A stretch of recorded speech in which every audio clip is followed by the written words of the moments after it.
समझ नहीं आ रहा अपने सैलरी इंक्रीमेंट का क्या करूं। बेटा इतना क्या सोच रहा है?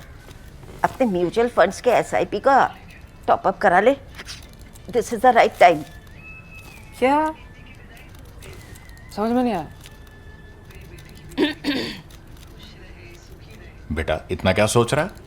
अपने म्यूचुअल फंड्स का एसआईपी टॉपअप करा ले। This is the right time. अब समझा।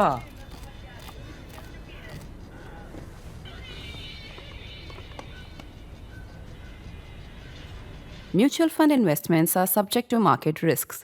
Read all scheme related documents carefully.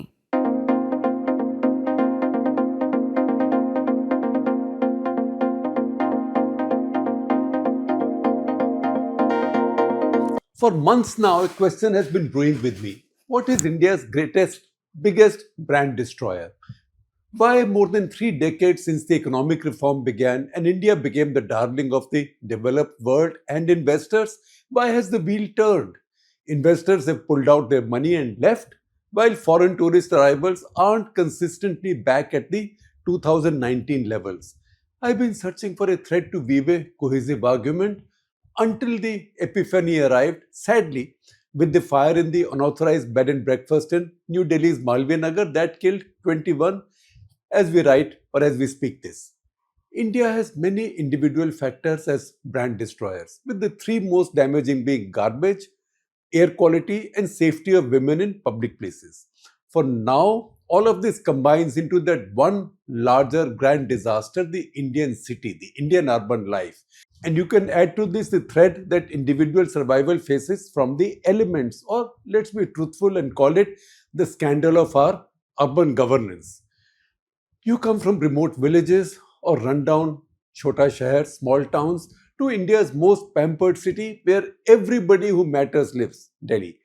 Everybody who matters lives, from the Rashtrapati to Prime Minister to the Chief Justice of India, and of course the most prominent journalists, anchors, activists, and all of those who are supposedly the conscience keepers of our civil society. And yet you can't be sure as you go to sleep that a fire or a building collapse won't kill you. Just a week earlier, on 30th of May, 6 of the brightest young Indians who were in Delhi to prepare for competitive exams, UPSC, died slumming it out near another unauthorized multi-story building close to Saket metro station, just a couple of kilometers from the B&B that caught fire. They were eating in a canteen with a tin shed. The building fell on it.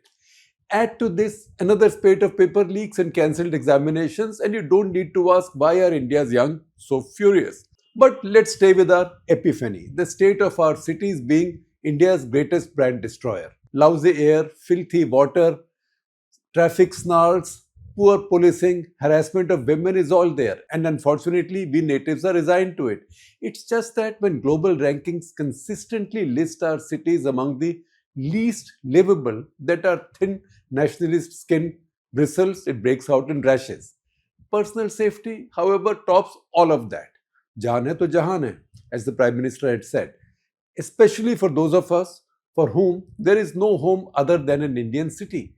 Let's just check the capital's fire safety record. In 2019, 17 died in a fire at a 6-story hotel, so-called hotel in Karol Bagh. In the same year, the Anaj Mandi or the grain market fire took 45 lives, including 9 minors. We are only counting major fires for now. Switch to 2022 in village Mundka, a fire in a 4-story commercial building asphyxiated 27 to death. 2 years later, in 2024, a blaze tore through a neonatal care unit in Vivek Vihar in eastern Delhi, killing 8 newborns. This was just a listing of prominent incidents that made headlines for a day or two. If you check Delhi Fire Service data, it would shock you, or probably won't, given how inured we've become to living in this dangerous chaos, sort of walking on a deck perpetually smoldering somewhere. In 2019-20, fire took 308 lives in Delhi, 346 the next year despite the COVID lockdown, then 591 in 2021-22, nearly doubling to 1029 in 22-23 and rising to 1303 in 23-24. All of this as India's economy has grown, billions in dollar equivalent have been poured into Delhi. Many areas have been developed and connectivity has dramatically improved. A deeper analysis will tell you that most of these disasters took place in what might be described variously as unauthorized, illegal, semi-legal, barely legal, or irregular buildings and areas. The last factor, areas, is important.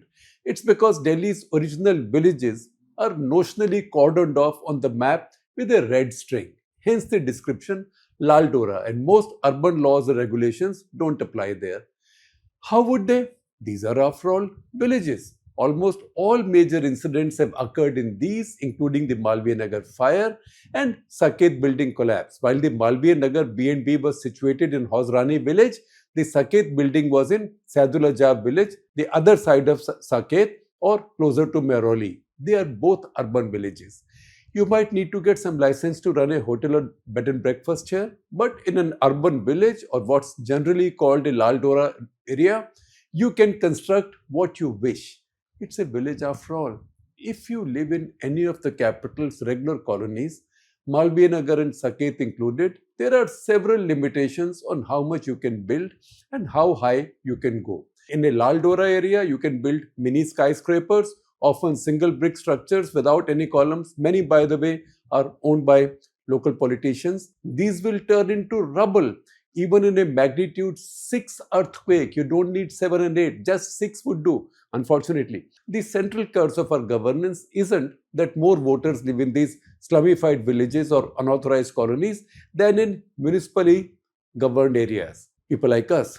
The tragedy is the political class panders to them instead of improving their quality of life. In the capital, in every election, before every election, one important priority and promise for all political parties is to regularize illegal colonies. No political party sees value in promising a renewal, not even on the lines of the by now established slum rehabilitation program, shift people to transit accommodation, redevelop where they lived sort of illegally, and create modern, secure accommodation for them in situ with ownership rights in the same place. This is too much work, and what's unlikely to be accomplished in one election cycle won't interest any politician. Our cities in the process have become divided among the gated colony classes and the rest who live mostly illegally. The latter have the voting power, but you can buy them out with freebies or simply the promise to regularize their illegal existence. This vast urban majority has been fooled into nursing minimal expectations. Mumbai is an important example. Under the NDA, it has seen a massive upgrade, massive infrastructure and connectivity upgrade. Among these is the brilliant new coastal road. I've been myself a supporter of these projects, even backing them when they faced activist protests. It's just that in so many visits to Mumbai since the coastal road was built, I haven't seen even one commuter bus on it. And we thought a separate bus lane, convenience for the working class commuter was among its promises. The new metro is great, but expensive for the poorer working classes. The cheapest commute is still the local train or the bus. It's just that there is no money left for buses. Delhi is almost as bad, although Delhi is getting a little bit of money now. I have written multiple times in the past that one reason our politicians treat the cities so badly is that their voters live in the villages. So they win power with their votes in the villages and then come to the cities to ravage them for wealth. Further, there is a cynical and fake pro-village bias in our politics. You can find the roots of this in our Constituent Assembly debates, where Babasaheb Ambedkar fought the idea of a Gandhian constitution based on the concept of Gram Swaraj, the village as a republic. Ambedkar said the unit of a nation, of a republic, is the individual, not a village. What's a village? Ambedkar asked in the Constituent Assembly on 4 November 1948, and I quote from him, "But a sink of localism, a den of ignorance, narrow-mindedness and communalism." He won that argument, but only partly. The upshot is our politics has been shy of planned urbanization. This despite the fact that 35% of India, according to the World Bank, 35% of India, other sources put it at 37%, now lives in urban areas. And the economic survey, Government of India's economic survey, predicts it will cross the 40% mark by 2030. Like any aspirational developing country, India's objective is to move more people from farming to industry and services, or in other words, from villages to cities. For this, our cities have to be reimagined. They have to become more welcoming of these new migrants, and new cities have to be built with transit space for these new arrivals. Then they will move up the value chain in the course of time. It's challenging, but business as usual won't work. It will continue to be the grand destroyer of brand India.